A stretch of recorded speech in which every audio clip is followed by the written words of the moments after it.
एक ढोंगी साधु और विधवा औरत की कहानी। हिमालय की तलहटी में स्थित एक छोटे से गांव के पास एक घने जंगल के बीच एक साधु अपनी तपस्या में लीन थे। साधु का नाम स्वामी परमानंद था। उसने सांसारिक जीवन की मोह माया को त्याग कर आध्यात्म की राह चुनी थी। उसकी सादगी और ज्ञान के कारण गांव वाले उसे बहुत सम्मान देते थे। उसी गांव में रहती थी एक विधवा महिला जिसकी उम्र लगभग 30 वर्ष थी। उसका नाम था रेखा। रेखा बहुत ही खूबसूरत थी, लेकिन साधारण जीवन जीने वाली महिला थी। पति के निधन के बाद उसने गांव के बच्चों को पढ़ाने और दूसरों की मदद करने में खुद को व्यस्त कर लिया था। हालांकि उसके मन के किसी कोने में अकेलेपन का दर्द छुपा था। एक दिन रेखा को अपनी गाय के लिए जड़ी बूटी लाने जंगल में जाना पड़ा। वह जंगल में गहरी जगह पर पहुंची, जहां उसकी मुलाकात स्वामी परमानंद से हुई। वह उनकी सादगी और आंखों में झलकती शांति से प्रभावित हुई। उसने उन्हें प्रणाम किया और उनसे मार्गदर्शन की याचना की। परमानंद ने रेखा को कुछ ध्यान विधियां सिखाई और कहा कि अकेलापन केवल मन की एक अवस्था है।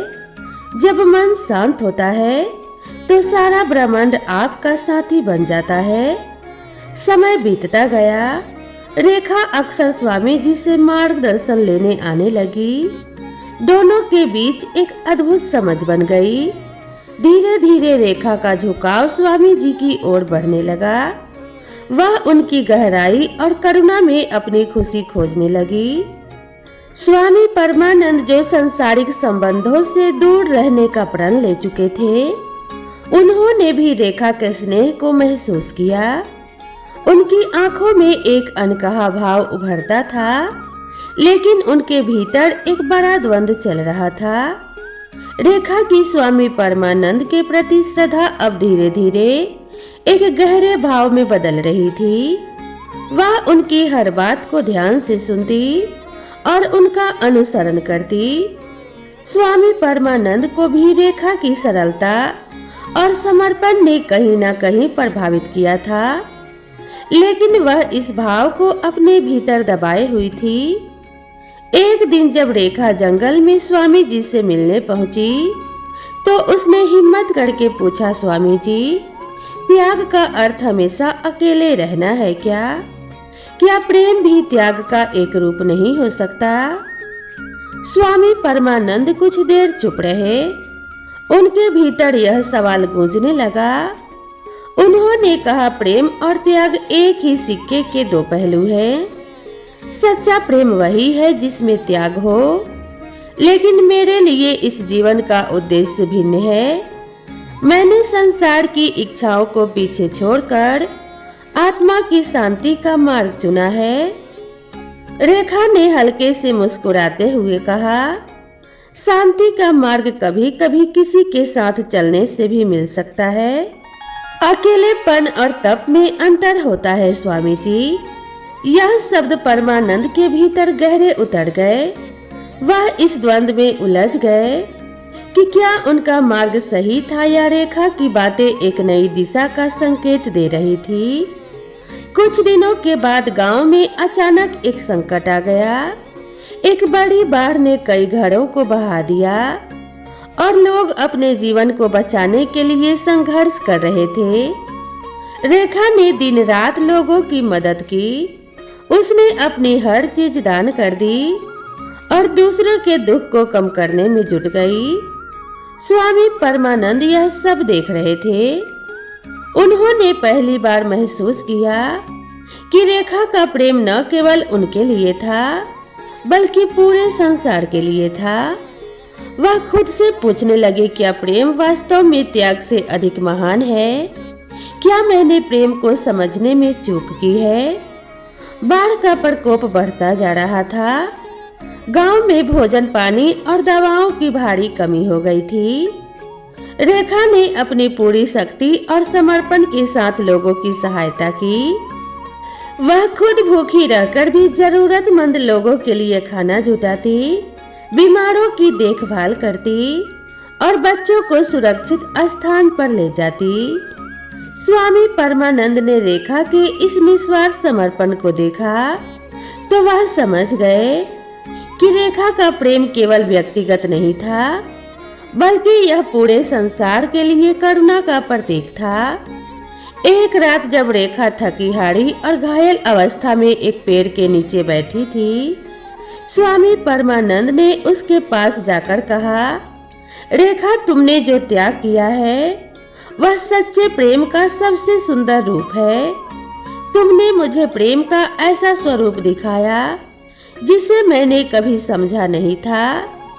रेखा ने थकी आंखों से स्वामी जी की ओर देखा और धीरे से कहा, स्वामी जी, प्रेम में त्याग का महत्व होता है, लेकिन अगर प्रेम किसी को शक्ति और दिशा दे तो यह स्वयं तपस्या बन जाता है। स्वामी परमानंद का हृदय उस समय द्वंद्व और शांति के बीच डोलने लगा। उन्होंने सोचा, क्या यह मेरा मार्ग बदलने का संकेत है? क्या मेरी तपस्या का उद्देश्य यही प्रेम और सेवा है? दूसरे दिन स्वामी परमानंद ने गांव वालों की मदद के लिए खुद को समर्पित कर दिया। उन्होंने अपने साधना स्थल को राहत शिविर में बदल दिया। स्वामी परमानंद ने मिलकर लोगों की सेवा की, लेकिन उनके भीतर एक अनकहा भाव अब भी रहस्यमय था। बाढ़ का असर धीरे धीरे कम हो रहा था। गांव के लोग वापस अपनी जिंदगी बचाने की कोशिश कर रहे थे। इस कठिन समय में रेखा और स्वामी परमानंद ने मिलकर जो सेवा की, उसने न केवल गांव वालों के दिलों में उनके प्रति सम्मान बढ़ाया, बल्कि उनके बीच एक अनदेखा रिश्ता भी गहराई से पनपने लगा। एक शाम जब सूरज ढल रहा था और आसमान हल्की नारंगी आभा में रंगा था, रेखा स्वामी जी के साधना स्थल के पास बैठी थी। उसने धीरे से कहा, स्वामी जी, मैंने सोचा था कि इस जीवन में मैं अकेले ही चलूंगी, लेकिन आपसे मिलकर मुझे महसूस हुआ कि किसी का साथ मिलना भी एक आशीर्वाद हो सकता है। स्वामी परमानंद, जो अपने विचारों में गहरे डूबे हुए थे, उन्होंने उसकी बात सुनकर रेखा की ओर देखा और कहा, रेखा, मैंने प्रेम को हमेशा मोह समझा और उससे दूर भागता रहा, लेकिन तुमने मुझे सिखाया कि सच्चा प्रेम स्वयं से ऊपर उठकर दूसरों की भलाई के लिए जीने का नाम है। तुम्हारे समर्पण और निस्वार्थता ने मेरे हृदय को छू लिया है। रेखा की आंखों में खुशी के आंसू थे। उसने कहा, अगर प्रेम में त्याग है तो मैं अपना जीवन आपके साथ इस त्याग और सेवा के मार्ग पर बिताने को तैयार हूँ। स्वामी परमानंद ने अपने भीतर एक गहरी शांति महसूस की। उन्होंने स्वीकार किया कि रेखा के साथ उनका बंधन केवल सांसारिक नहीं था, बल्कि यह उनके आध्यात्मिक सफर का ही एक हिस्सा बन चुका था। रेखा और स्वामी परमानंद के बीच का रिश्ता अब गहराई तक उतर चुका था। रेखा ने अपने मन और आत्मा को पूरी तरह स्वामी जी के प्रति समर्पित कर दिया था। स्वामी परमानंद ने उसकी निष्ठा और स्नेह को अपने प्रभाव में डालते हुए उसे विश्वास दिलाया कि उनका संबंध केवल आध्यात्मिक नहीं, बल्कि सांसारिक रूप से भी पूजनीय है। एक रात जब पूरा गांव गहरी नींद में था, स्वामी जी ने रेखा को अपने साधना स्थल पर बुलाया। उनके शब्दों में एक अजीब सी मिठास और आकर्षण था। उन्होंने कहा, रेखा, हमारा संबंध केवल आत्मा तक सीमित नहीं रहना चाहिए, यह प्रेम की सबसे पवित्र अवस्था में बदल सकता है। रेखा, जो पहले से ही उनके प्रभाव में थी, इस विचार का विरोध नहीं कर पाई। उसने इसे स्वामी जी के आध्यात्मिक ज्ञान का हिस्सा मान लिया। उस रात दोनों के बीच एक ऐसा संबंध बना जिसने रेखा के जीवन को पूरी तरह बदल दिया। समय बीतता गया, लेकिन रेखा के मन में धीरे धीरे कुछ सवाल उठने लगे। वह देखती थी कि स्वामी परमानंद कई अन्य महिलाओं से भी खास नजदीकियां रखते थे। वह उन्हें अकेले में बुलाते और उन्हें आध्यात्मिक ज्ञान के नाम पर अपने वश में कर लेते। एक दिन रेखा अपनी जिज्ञासा को और रोक नहीं पाई और उसने एक वृद्ध महिला से बात की जो वर्षों से स्वामी परमानंद को जानती थी। वृद्धा ने बताया कि स्वामी परमानंद एक ढोंगी है। वह विधवा और असहाय महिलाओं को अपने जाल में फंसाता है और उनकी भावनाओं और परिस्थितियों का फायदा उठाकर उन्हें अपना शिकार बनाता है। रेखा का दिल टूट गया। उसने महसूस किया कि जिसे वह सच्चा साधु और प्रेमी समझ रही थी वह केवल एक स्वार्थी व्यक्ति था। इस सच्चाई के सामने आने के बाद रेखा ने खुद से वादा किया कि वह स्वामी परमानंद के असली चेहरे को दुनिया के सामने लाएगी। उसने उन महिलाओं से बात करना शुरू किया जो स्वामी जी की चपेट में आई थी। उसने उन्हें अपनी कहानी सुनाने के लिए प्रेरित किया। रेखा पूरी तरह बदल चुकी थी। वह अपने दर्द और विश्वासघात को शक्ति में बदलते हुए एक नई राह पर चल पड़ी। उसने उन महिलाओं की कहानियां इकट्ठी करनी शुरू की जो स्वामी परमानंद की जालों का शिकार हुई थी। कई महिलाएं शुरुआत में डर और शर्म के कारण खुलकर बोलने से हिचकिचाई, लेकिन रेखा के हिम्मत भरे रवैये ने उन्हें अपनी सच्चाई बताने का साहस दिया। एक रात रेखा ने स्वामी परमानंद के साधना स्थल पर जाकर उन्हें चुनौती दी।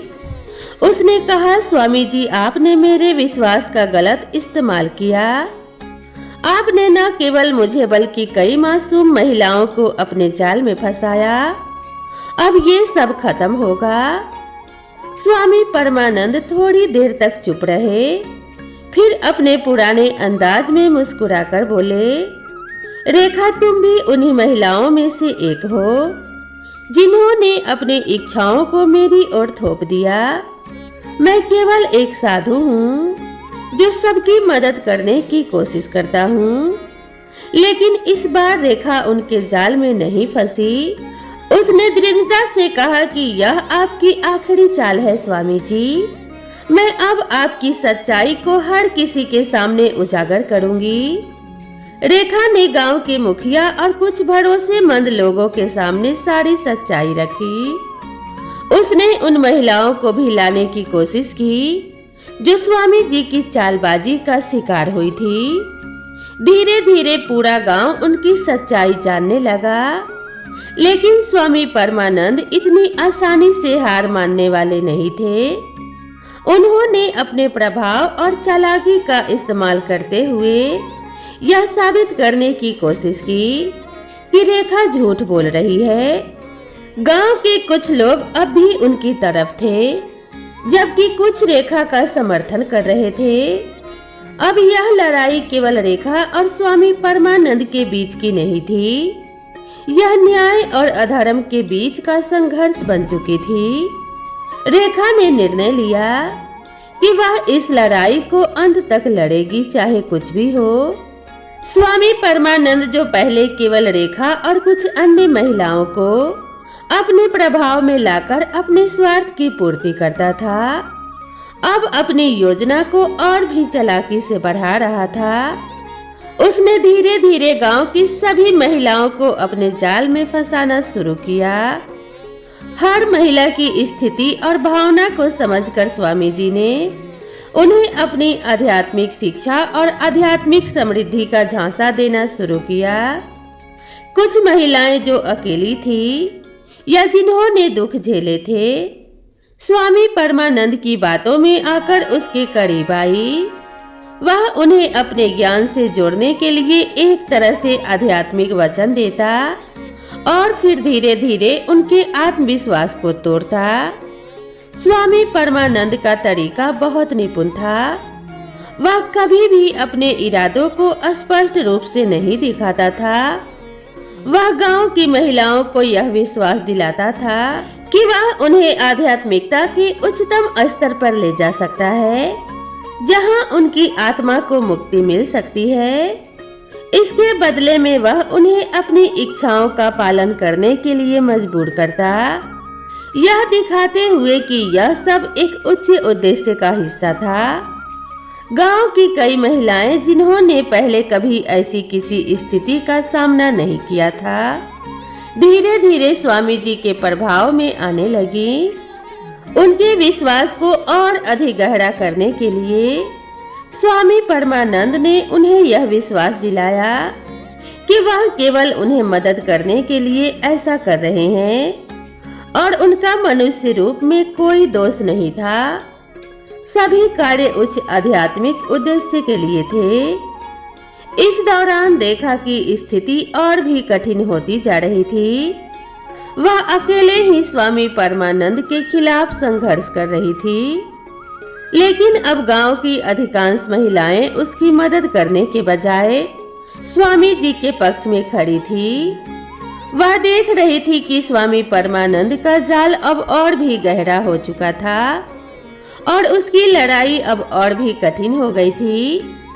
स्वामी परमानंद का जाल अब गांव में फैल चुका था।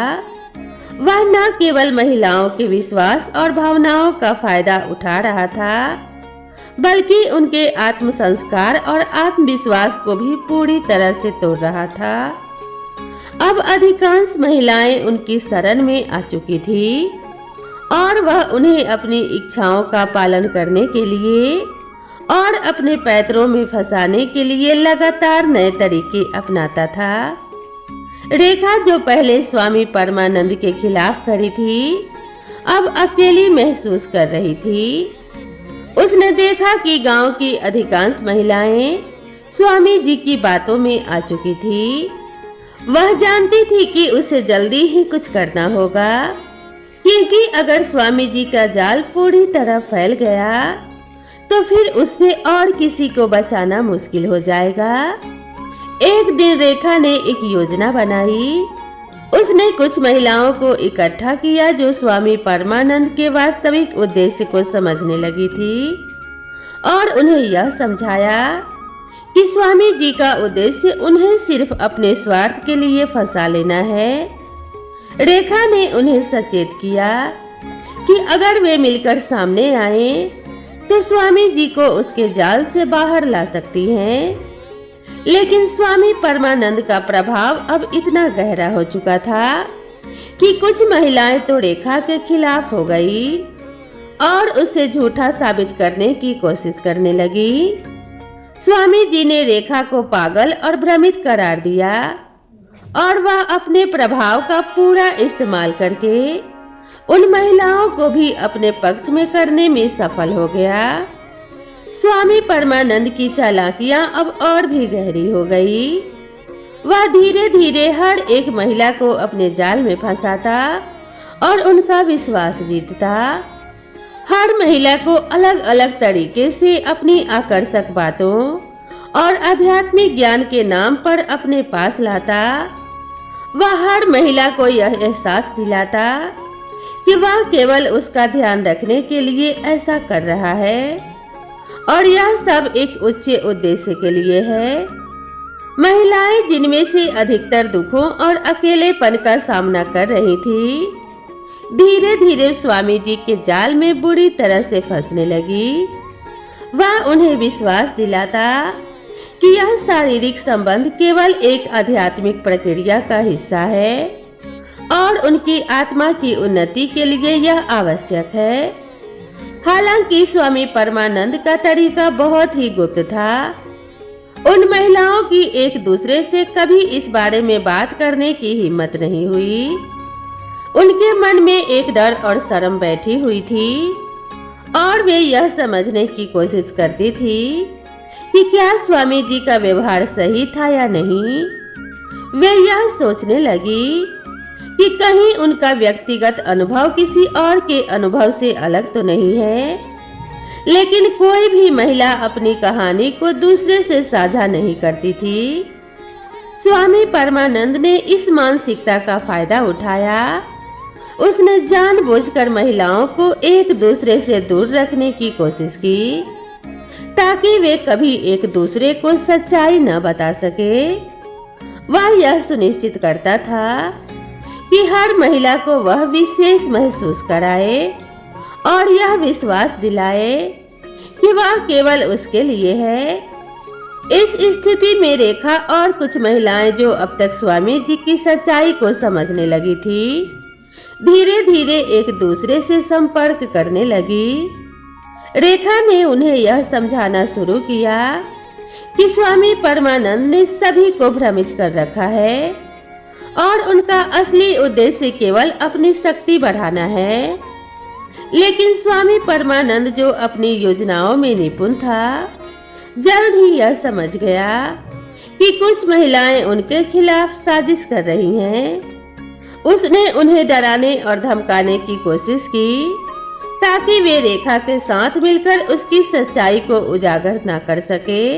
रेखा ने आखिरकार स्वामी परमानंद की असलियत को पूरी तरह समझ लिया था और अब उसने ठान लिया कि वह इसे सबके सामने लेकर आएगी। धीरे धीरे गांव की औरतें भी स्वामी परमानंद के बारे में असल सच्चाई को समझने लगी थी। एक दिन कुछ महिलाओं ने एक दूसरे से अपनी सच्चाई साझा की। वे जानने लगी कि स्वामी जी ने सभी के साथ समान तरीके से व्यवहार किया है और उन्होंने उनके विश्वास का गलत इस्तेमाल किया था। उन महिलाओं ने धीरे धीरे मिलकर रेखा की मदद से स्वामी परमानंद के खिलाफ आवाज उठानी शुरू की। उन्होंने अपनी परेशानियों और डर को एक साथ साझा किया और यह महसूस किया कि उनके भीतर एक शक्ति है जो स्वामी जी के खिलाफ खड़ा होने में मदद कर सकती है। स्वामी परमानंद, जो अब तक अपने प्रभाव और चालाकी से सभी को नियंत्रित कर चुका था, अब अचानक गिरता हुआ महसूस करने लगा।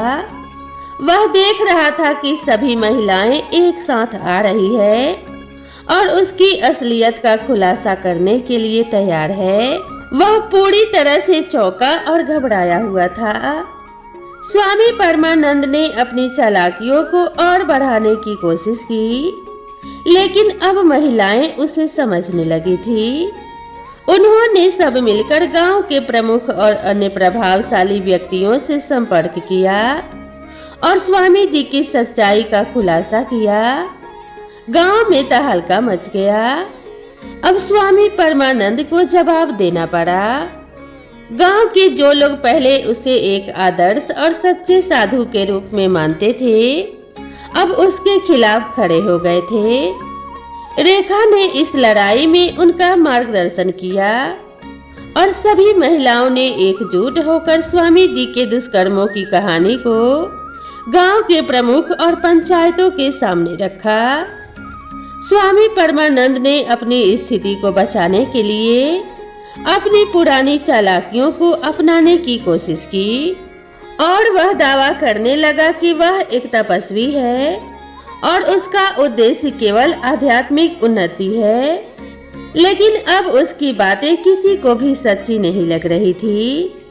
गांव के प्रमुख और अन्य लोग जो पहले उसकी ओर झुके हुए थे, अब उसे दोषी मानने लगे। कई महिलाएं जिन्होंने पहले उसकी बातों में आकर उसकी गलतियों को नजरअंदाज किया था, अब उसके खिलाफ खड़ी हो गई और उन्होंने स्वीकार किया कि स्वामी परमानंद ने उनके साथ गलत किया था। स्वामी परमानंद का प्रभाव अब पूरी तरह से टूट चुका था। उसकी सच्चाई सबके सामने आने के बाद न केवल गांव के लोग बल्कि दूर दराज के इलाके से भी सभी लोग उसकी असलियत को जानने के लिए आए थे। महिलाओं ने अपने अनुभवों और गवाहों के आधार पर स्वामी परमानंद के खिलाफ कानूनी कार्यवाही की मांग की।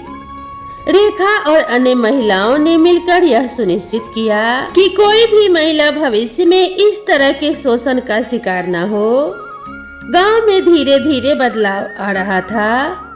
महिलाओं को अब अपनी आवाज उठाने का साहस मिला था और वे अपनी स्थिति को बेहतर बनाने के लिए एकजुट हो रही थी। स्वामी परमानंद की सत्ता अब पूरी तरह से खत्म हो चुकी थी और गांव में शांति और न्याय का नया दौर शुरू हुआ। स्वामी परमानंद, जो अब पूरी तरह से बेनकाब हो चुका था, उसने महसूस किया कि अब उसके पास कोई रास्ता नहीं बचा। गांव में उसकी सच्चाई सामने आ चुकी थी और उसकी हालत बहुत खराब हो गई थी। उसने अपने आप को घिरा हुआ महसूस किया और तय किया कि उसे इस जगह को छोड़ना होगा। रात के अंधेरे में बिना किसी को बताए वह गांव से भाग खड़ा हुआ। स्वामी परमानंद अब एक नए ठिकाने की तलाश में था और उसकी नजर एक बड़े और समृद्ध राज्य पर थी। वहां के राजा का नाम राजा अमरचंद था और उसका दरबार में बहुत सम्मान था।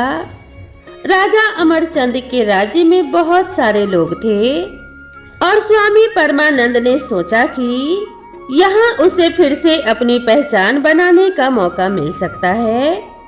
राजा अमरचंद के राज्य में पहुंचने पर स्वामी परमानंद ने अपनी पहचान बदल ली।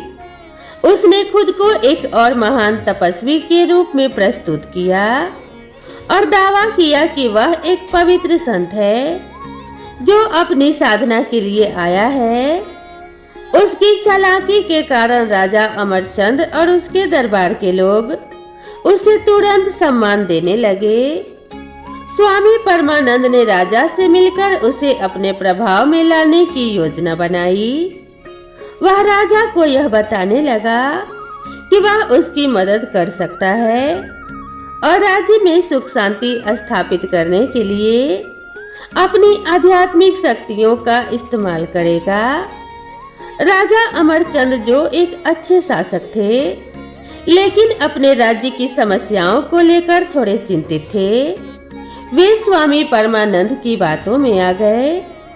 स्वामी परमानंद ने धीरे धीरे अपने प्रभाव को बढ़ाना शुरू किया और राजा की नजरों में खुद को एक गुरु के रूप में स्थापित करने लगा। लेकिन स्वामी परमानंद की सच्चाई अब भी खत्म नहीं हुई थी।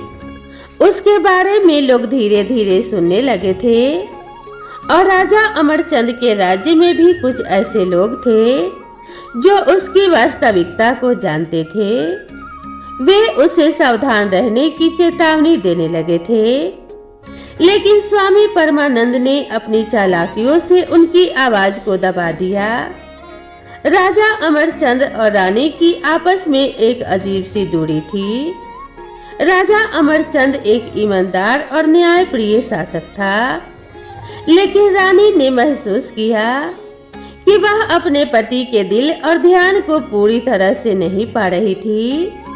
राजा का समय अधिकांश राज्य के मामलों में बीतता था और रानी की कई इच्छाएं अनसुनी रह जाती थी। रानी, जो पहले बहुत प्यार और समर्पण के साथ अपने पति के पास आई थी, अब महसूस करने लगी थी कि उसकी जगह दरबार में कम होती जा रही थी। रानी ने सोचा कि अगर वह राजा का ध्यान अपनी ओर खींचे तो राज्य के मामले में भी उसका प्रभाव बढ़ सकता है। उसने यह महसूस किया कि केवल पारंपरिक तरीकों से काम नहीं चलेगा और उसे कुछ ऐसा करना होगा जो राजा को उसकी ओर आकर्षित करे। यह सोचकर रानी ने स्वामी परमानंद से मिलने का निर्णय लिया। स्वामी परमानंद, जो पहले ही राजा अमरचंद के दरबार में अपनी पैठ बना चुका था, उसने रानी से मुलाकात की।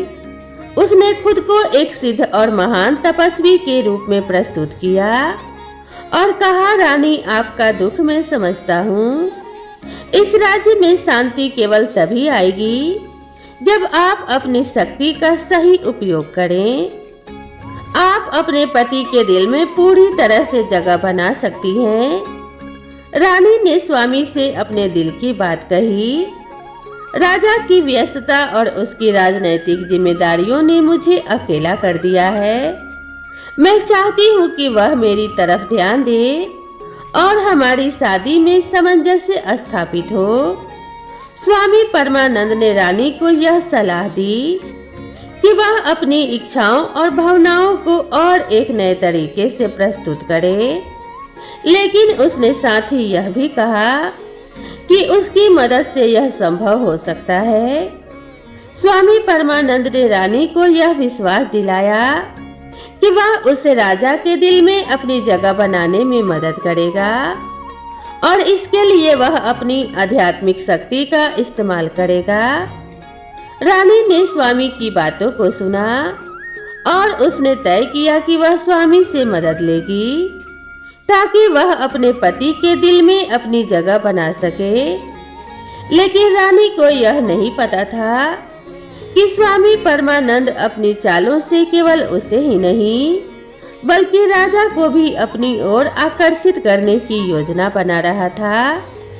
स्वामी परमानंद ने रानी की कमजोरी और इच्छाओं को अच्छे से समझ लिया था। उसने देखा कि रानी के दिल में एक गहरी तन्हाई और प्रेम की कमी है जिसे वह पूरा करना चाहती थी। रानी की यह भावना स्वामी के लिए एक अवसर बन गई थी। वह अपनी चालाकी से उसे और भी अपनी ओर आकर्षित करने लगा।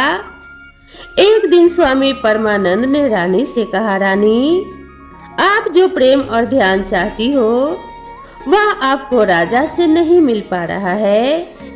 आपको लगता है कि आपकी भावनाओं को समझने वाला कोई नहीं है, लेकिन मैं आपकी व्यथा को समझता हूँ। जो प्रेम आप अपने पति से नहीं पा रही हैं, वह प्रेम हम आपको दे सकते हैं। मैं आपका समर्थन करूँगा और आपके सभी दुखों का इलाज करूँगा। रानी ने उसकी बातों को ध्यान से सुना और उसके मन में एक हलचल मच गई। स्वामी परमानंद ने उसे यह विश्वास दिलाया कि वह उसे न केवल राजा के मुकाबले अधिक प्रेम और सम्मान दे सकते हैं बल्कि उसे अपना आत्मिक और मानसिक संतुलन भी पुनः प्राप्त करने में मदद करेंगे। स्वामी की बातों में कुछ ऐसा था जो रानी को आकर्षित करता था और धीरे धीरे उसने उसे अपनी आत्मिक उलझन को सुलझाने के लिए सहारा समझा। स्वामी परमानंद ने रानी को यह समझाया कि राजा के प्यार के लिए उसे कुछ ज्यादा करने की जरूरत नहीं है। वह खुद ही एक शक्तिशाली महिला बन सकती है और उसके जीवन में वही प्रेम होगा जिसे वह ढूंढ रही थी। स्वामी ने यह भी दावा किया कि यह प्रेम एक आध्यात्मिक प्रक्रिया का हिस्सा है और उसे इसका पालन करना चाहिए। रानी, जो अब पूरी तरह से स्वामी जी की बातों में उलझ चुकी थी, धीरे धीरे उसकी गिरफ्त में आ गई थी।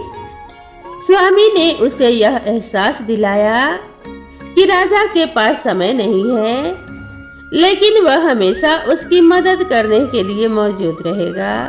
इस तरह से स्वामी परमानंद ने रानी को अपनी तरफ खींच लिया और दोनों के बीच एक नया संबंध बन गया। राजा अमरचंद, जो अपनी रानी के बदलते व्यवहार और स्वामी परमानंद के प्रभाव को लेकर पहले ही कुछ संकोच में थे, अब वह पूरी तरह से जान गए थे कि रानी और स्वामी के बीच कुछ गड़बड़ हो सकती है। रानी और स्वामी परमानंद के बीच बढ़ते रिश्ते को देखकर राजा के मन में शंका उत्पन्न हुआ। राजा ने तय किया कि वह इस मामले को पूरी तरह से पता लगाएंगे। एक रात जब रानी और स्वामी परमानंद अचानक महल से गायब हो गए, राजा ने अपनी खुफिया जानकारी जुटानी शुरू की। उसे पता चला कि रानी और स्वामी परमानंद दोनों जंगल की ओर भाग गए थे। यह सुनकर राजा को गहरा झटका लगा। उसे यकीन नहीं हो रहा था कि उसकी पत्नी, जिसे वह पूरी तरह से विश्वास करता था, उसने उसे धोखा दिया है। राजा अमरचंद, जो अब बहुत गुस्से में था, जंगल की ओर निकल पड़ा। उसके साथ कुछ निष्ठावान सैनिक भी थे और वह स्वामी और रानी के पीछे चला गया। रास्ते में राजा ने कई सवाल किए, लेकिन उसके मन में सबसे बड़ा सवाल यही था कि क्या रानी सचमुच स्वामी परमानंद के प्रभाव में आ गई थी या फिर उसने जानबूझकर इस रास्ते का चुनाव किया था।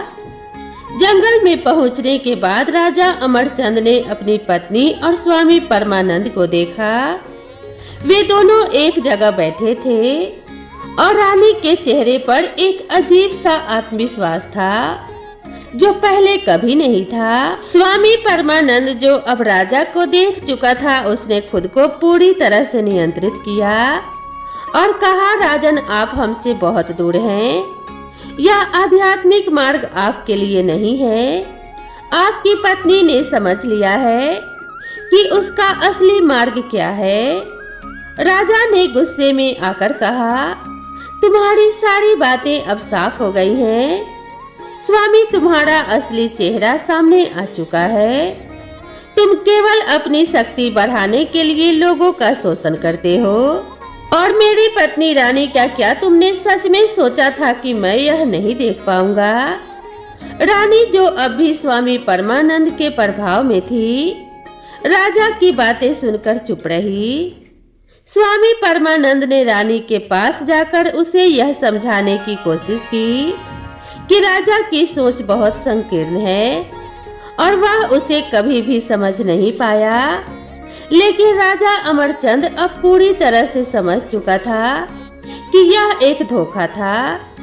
उसने स्वामी परमानंद को चुनौती दी और दोनों के बीच तीव्र बहस हुई। अंततः राजा ने स्वामी परमानंद को अपनी शक्ति और बुद्धिमत्ता से परास्त किया और उसे जंगल से बाहर कर दिया। रानी, जो अब पूरी तरह से भ्रमित और लज्जित महसूस कर रही थी, राजा के पास आई और उससे माफी मांगने लगी। राजा ने उसे माफ किया, लेकिन उसे यह समझाया कि विश्वास और प्यार बहुत महत्वपूर्ण होते हैं। और अब रानी अपने गलती का एहसास कर चुकी थी। यह घटना राजा और रानी के रिश्ते में एक बड़ा मोड़ लेकर आई और दोनों ने मिलकर अपने राजमहल में एक नई शुरुआत की। स्वामी परमानंद के खिलाफ सख्त कदम उठाए गए और उसकी सच्चाई को सबके सामने लाया गया और उसे सबके सामने उसकी करनी का दंड दिया गया। तो दोस्तों, आप सभी को यह वीडियो कैसी लगी कृपया कमेंट करके जरूर बताएं और इसी तरह की नई नई कहानियों और कथाओं के लिए मेरे चैनल से जुड़े रहें। तो दोस्तों, मिलते हैं इसी तरह की नई कथा और नई कहानी के साथ। तब तक के लिए नमस्कार।